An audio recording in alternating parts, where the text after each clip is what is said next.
ഇന്ന് റമദാൻ 3. അപ്പോൾ ഇന്നത്തെ നോമ്പ് തുറ വിശേഷം കണ്ടാലോ?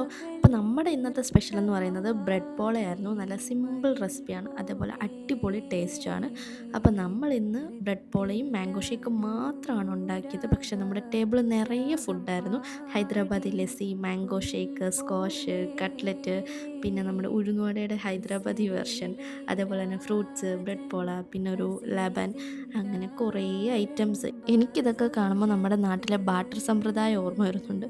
ഒന്ന് കൊടുത്തിട്ട് രണ്ട് വാങ്ങുന്ന, ഒരു പൂ ചോദിച്ച ഒരു പൂക്കാലം തന്നെ ടേബിളിൽ എത്തുന്നുണ്ട്.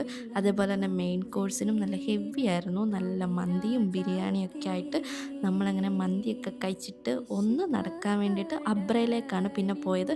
ഹെവിയല്ലേ കഴിച്ചത്, ദഹിക്കണ്ടേ ഇതൊക്കെ. അങ്ങനെ നമ്മളിതേ നടന്ന് അബ്രയിലെ ആ ഒരു വ്യൂവും കാര്യങ്ങളൊക്കെയാണിത്. അവിടെ പണി നടക്കുന്നത് കൊണ്ട് കുറച്ചിടങ്ങളിലൊക്കെ ക്ലോസ് ആയിട്ടാണ് നടക്കുന്നത്. അപ്പം നിങ്ങളുടെയൊക്കെ നോമ്പ് തുറ എങ്ങനെ ഉണ്ടായിരുന്നു?